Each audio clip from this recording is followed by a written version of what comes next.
Pousser les hommes à prier sans leur enseigner la prière est une grande erreur. C'est comme donner à quelqu'un une voiture sans lui apprendre à conduire. Premier principe, l'unité et la réconciliation. Vérifie l'unité. N'est-ce pas qu'il est écrit que si 2 ou 3 personnes s'accordent pour demander une chose, il faut s'accorder, il faut s'entendre. Certains couples, vous n'êtes pas exaucés parce que vous ne vous entendez pas. N'avez-vous pas remarqué que depuis que vous vous chamaillez, vos prières ne sont plus exaucées? Tu peux être un homme de prière, tu crains Dieu. Si tu ne t'entends pas avec ta femme, Dieu ne va pas exaucer tes prières. Tu peux être une femme de feu, tu ne t'entends pas avec ton mari, Dieu ne va pas exaucer tes prières. Et dans certaines familles, vous êtes dans une même maison, vous ne vous entendez pas, vous vous chamaillez, mais chacun prie beaucoup. Et vous faites un bilan, vous allez remarquer que vous n'avez pas des grands résultats. Parce que comment tu peux avoir un grand Dieu, mais toute ta vie, tu ne vis rien d'extraordinaire? Ah oui, il faut se poser de telles questions. Des fois, ce n'est que la clé unité et réconciliation qui n'est pas respectée. Vous êtes en jeûne, vous avez des ennemis. Vous êtes en jeûne, vous êtes divisés. Vous vous chamaillez tout le temps, mais vous priez. Tu vas faire Alpha 40, mais tu vas en sortir sans aucun résultat. Il a approché le peuple. Ils se sont unis. Il y a eu l'unité et la réconciliation. Avant que le prophète ne prie, il a veillé à l'unité et à la réconciliation. Je vois des chrétiens qui sont très rancuniers. C'est la preuve que tu ne connais pas la puissance de la prière. Un homme qui vit de la prière ne peut pas se permettre d'avoir de la rancune. Il fait vite pour arranger parce qu'il sait que ça risque de court-circuiter son système spirituel. Alléluia. Ainsi il fait très vite pour arranger. Même s'il a tort ou il a raison, il arrange vite. Pourquoi? Il veut avoir un ciel ouvert. Si tu as fait un mois de rancune et de division, sache que tu as fait un mois d'inexaucement. Et si même tu as vécu quelques exaucements, sache que c'était les miettes de Dieu. Dieu t'a jeté des miettes, il pouvait te donner plus que cela. Quand est-ce que je peux être en division avec quelqu'un? C'est lorsque ça ne dépend pas de moi. C'est-à-dire que tu t'es humilié, tu as fait le premier pas, et la personne refuse. Elle veut rester dans son coin, elle ne veut pas. Là devant Dieu tu es quitte, mais il faudrait que tu fasses de tout ton mieux pour être en paix. Mais si cela ne dépend pas de toi, la personne a décidé de te haïr, elle a refusé de te pardonner, là tu es en paix avec Dieu.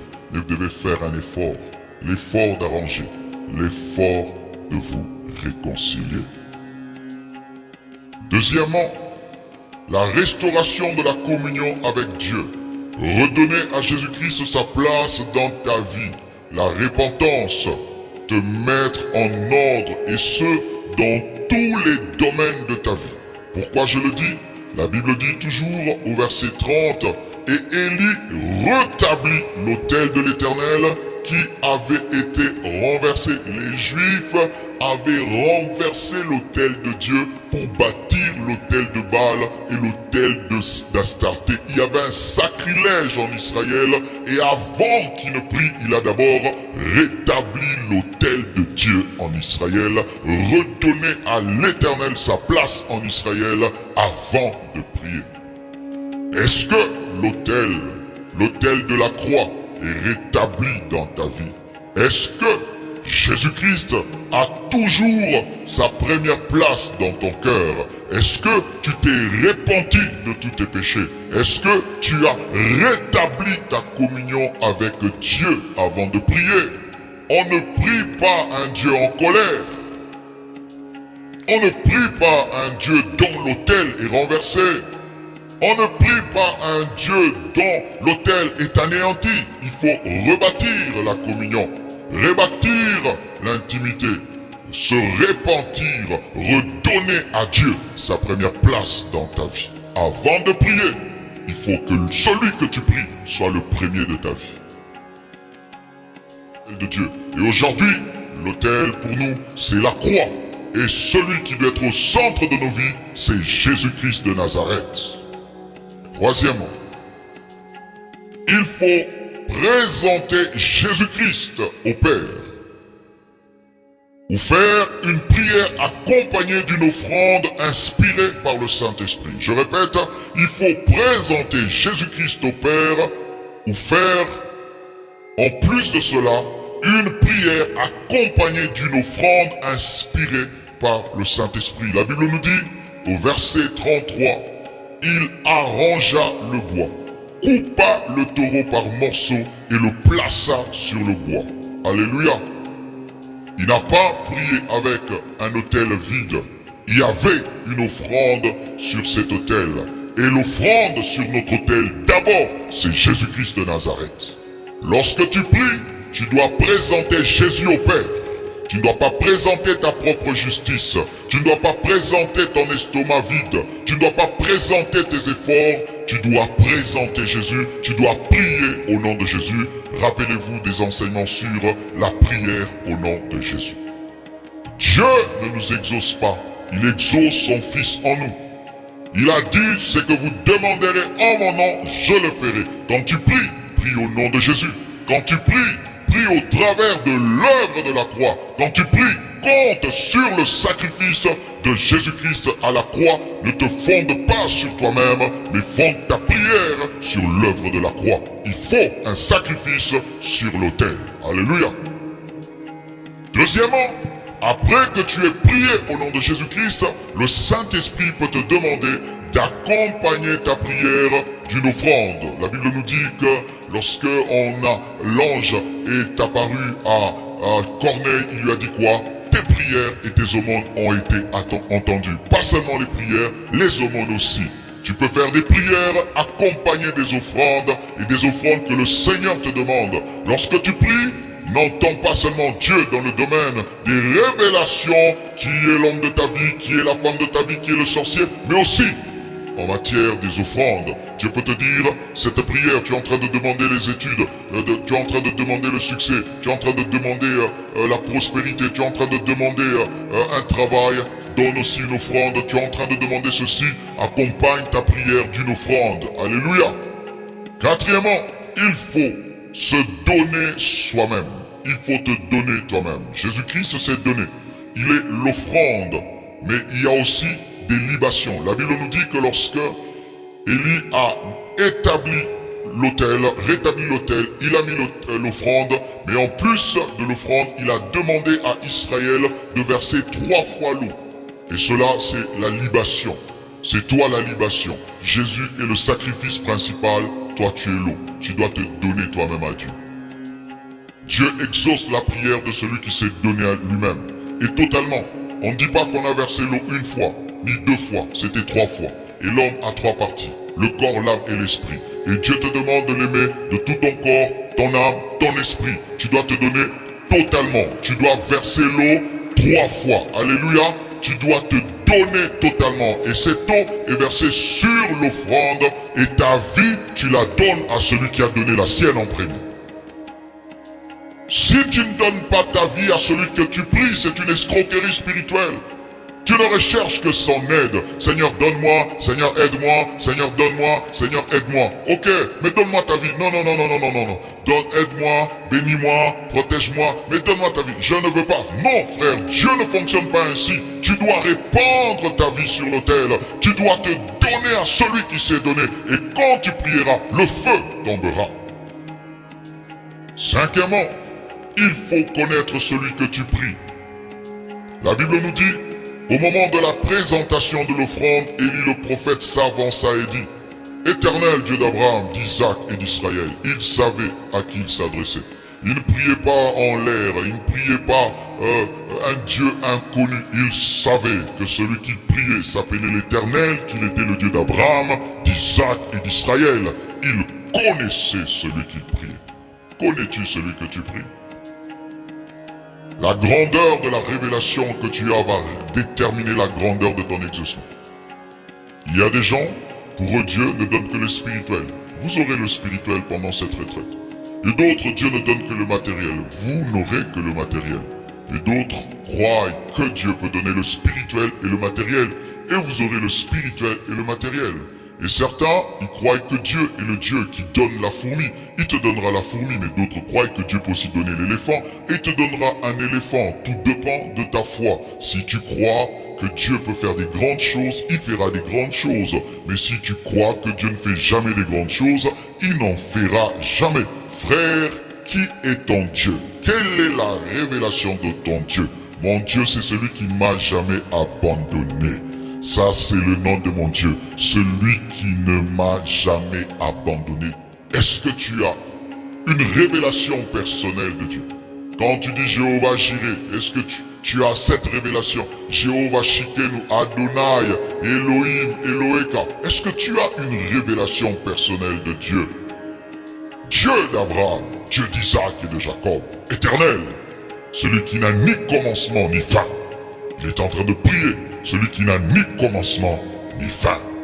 Il savait qu'il était là, présent. Quand il dit l'éternel, il savait qu'il n'était pas loin, qu'il était là.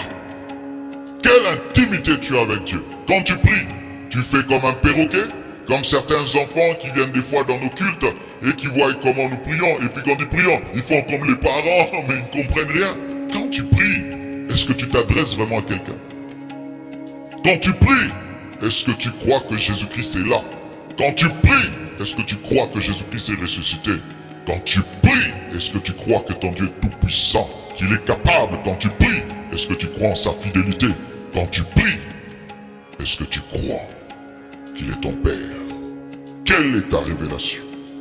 Et tu n'es pas respectueux, tu n'as aucune révérence dans ta manière de te tenir devant Dieu. Mais tu vois comment tu es à carreau devant les autorités de ce monde, comment tu es respectueux devant les autorités de ce monde. Mais quand il s'agit de Dieu, tu es négligent. Pourquoi? Ton Dieu est petit.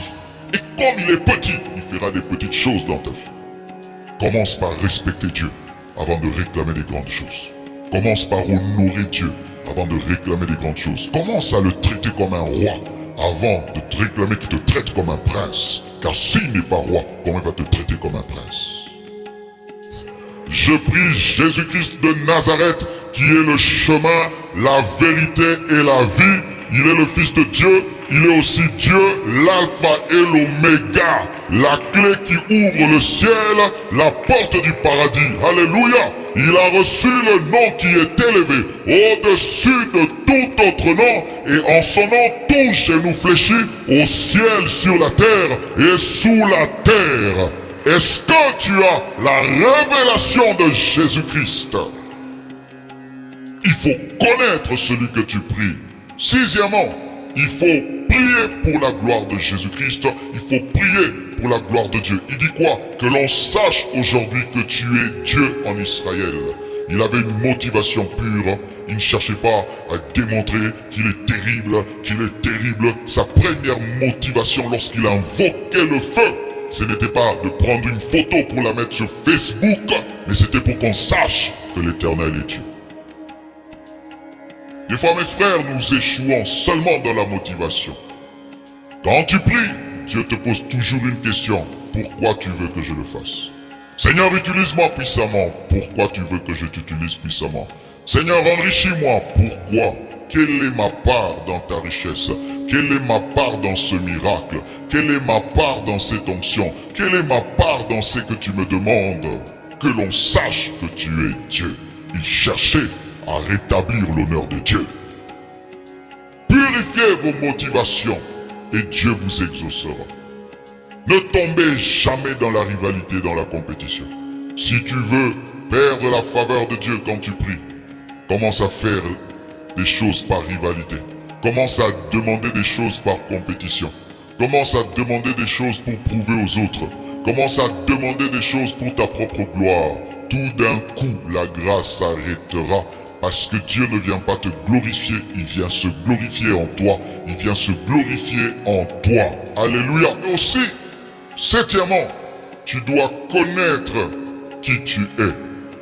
Que je suis ton serviteur. Et toi, tu es plus qu'un serviteur. Tu es plus qu'un ami.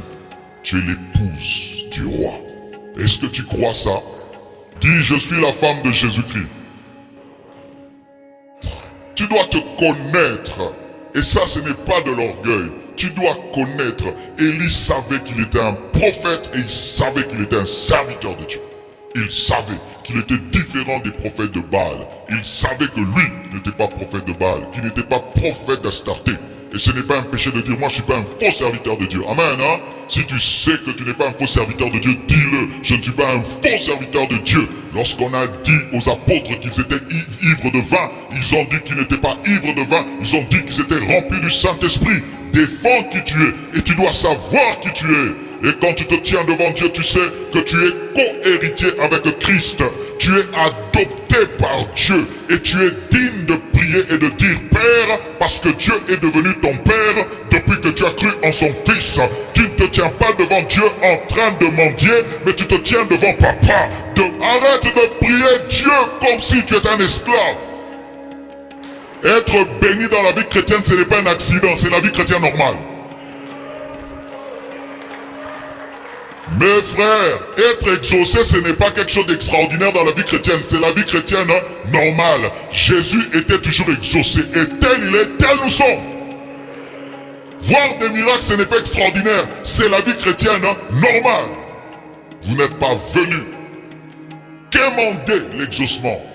Tu dois connaître les promesses qui sont sur toi. Et je t'assure, quand tu es un chrétien, tu n'es pas n'importe qui. Tu es la personne la plus privilégiée sur la terre, si tu ne le sais pas. Si tu n'étais pas sur cette terre, ce monde serait déjà détruit car tu es la lumière du monde et tu es le sel de la terre. Je dis tu es la lumière du monde et tu es le sel de la terre. Tu es la lumière du monde et tu es le sel de la terre. Ta famille est bénie à cause de toi. Et je dis toujours ceci, si Joseph dans la maison de Potiphar a attiré la bénédiction, toi tu es plus que Joseph parce que toi tu jouis d'une alliance supérieure et ta présence dans ta famille apportera la bénédiction et la vie au nom de Jésus-Christ de Nazareth. Tu dois connaître qui tu es et prie avec assurance. Et aussi, il faut prier selon la volonté parfaite de Dieu. La Bible dit ceci, et que je fais toutes ces choses par ta parole. Donc dans le secret, Dieu avait dit à Élie, quand tu iras, voici ce que tu vas faire. Tu vas dire que le véritable Dieu se révèle par le feu. Tu vas dire, bâtissez l'autel de Dieu et tu vas prier et je vais donner le feu. Élie ne faisait rien par lui-même, il avait tout reçu dans le secret et dans le public, ce n'était qu'une répétition. C'est ce qu'on dit sur Jésus-Christ, il ne faisait que ce qu'il voyait au Père. Jésus-Christ fonctionnait comme ça.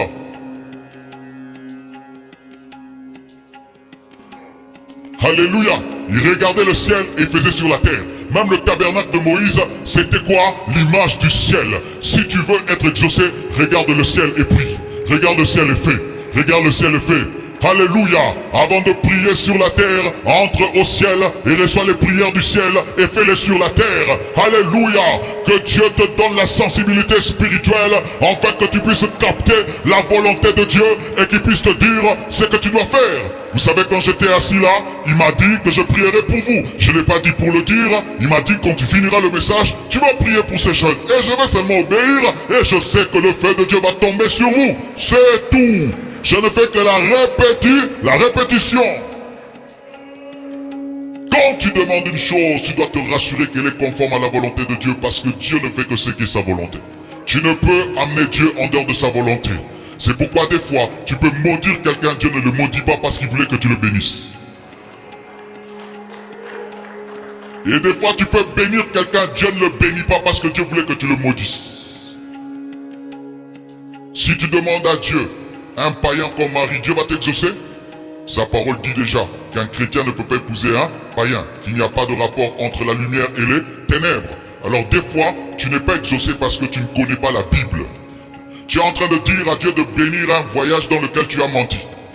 Tu vois ça? Est-ce que Dieu bénit le mensonge? Mais tu dis, Seigneur, je fais que je voyage, mais tu as là-bas, tu as mis un nom qui n'est pas le tien, l'âge qui n'est pas ton âge, tu as dit que tu pars, tu reviendras, mais tu sais dans ton cœur que tu ne reviendras jamais. Tu es en train de prier que Dieu te donne le mari d'autrui, c'est un homme marié, mais tu pries qu'on prie pour ton mariage. Avec qui? Avec qui? Avec un mari d'autrui? Avec un mari d'autrui, Dieu devient un voleur. Dieu n'est pas un voleur, Dieu n'est pas un voleur. Tu fais un business de vol et tu pries que Dieu bénisse un business de vol. Est-ce que Dieu peut bénir le vol? Oh Seigneur, protège-moi. Qui te protège de quoi? Tu es en faute. Vous priez, mais vous n'êtes pas exaucé parce que vous ne priez pas conformément à la parole de Dieu. Vous ne connaissez pas la parole et vous demandez des choses selon votre chair, votre désir, votre volonté. Et quand cela n'arrive pas, oh Dieu m'a déçu. Est-ce que Dieu t'avait promis pour te décevoir? Pourquoi même certains, même quand ils font des services de puissance, ils ne voient pas la main de Dieu? C'est parce que tu veux que le Saint-Esprit devienne ton esclave. Va à droite, va à gauche, alors que lui veut rester sur place.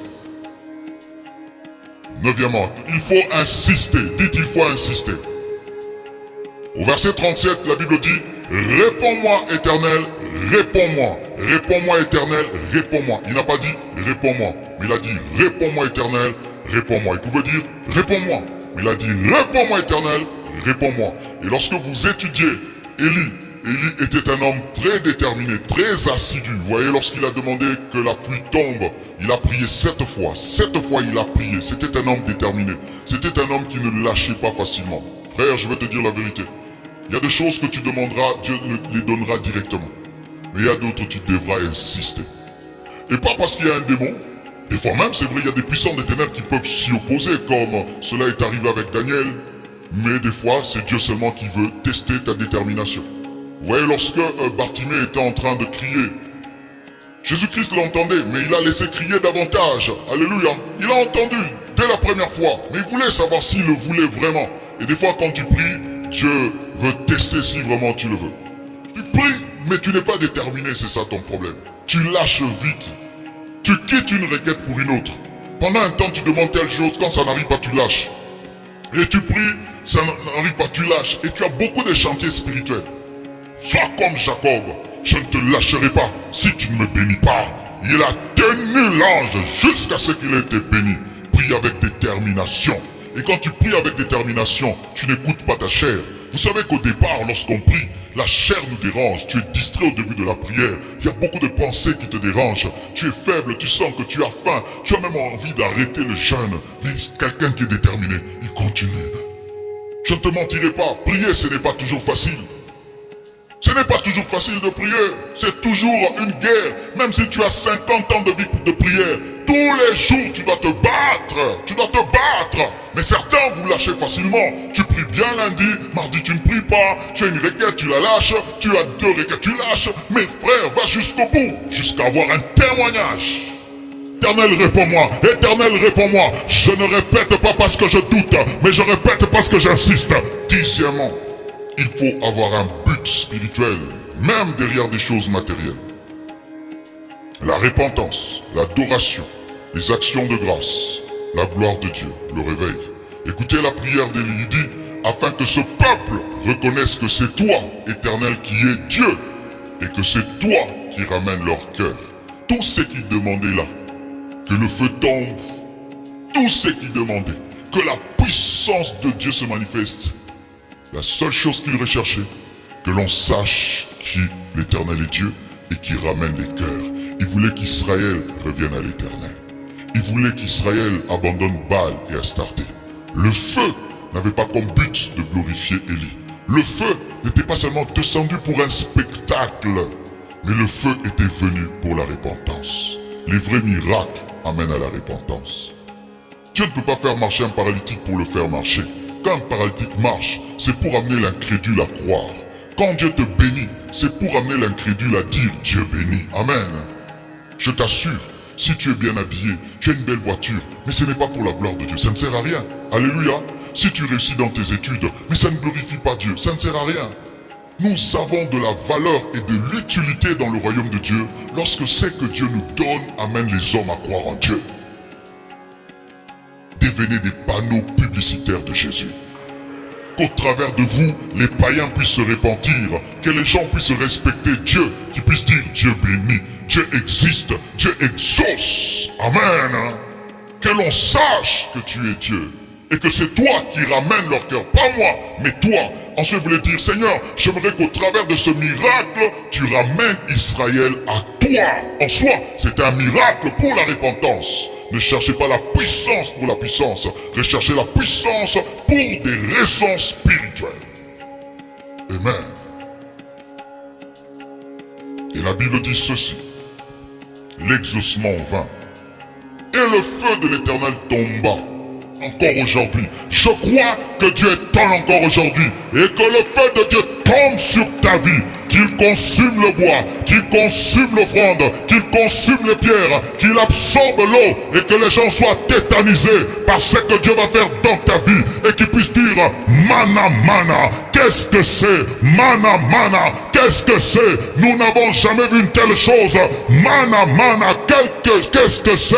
Et qu'au travers de ce que Dieu fera dans ta vie, que ta famille se répande, que ton quartier se répande, que tes amis se répandent, que les gens viennent à lui et puissent l'adorer, qu'au travers de ton exaucement, qu'il y ait des louanges, des actions de grâce, de l'adoration. Je prie, Seigneur, que tu fasses de moi un motivateur d'adoration, un propulseur d'adoration, qu'au travers de ma vie, des hommes puissent chanter, puissent dire Dieu est fidèle, Dieu est capable, Dieu ne ment jamais. Frère, Dieu veut t'utiliser pour amener des hommes à tomber sur leur visage, pour l'adorer, à se convertir, à se repentir. Lorsque tu tiendras ton bébé, ton médecin va se repentir.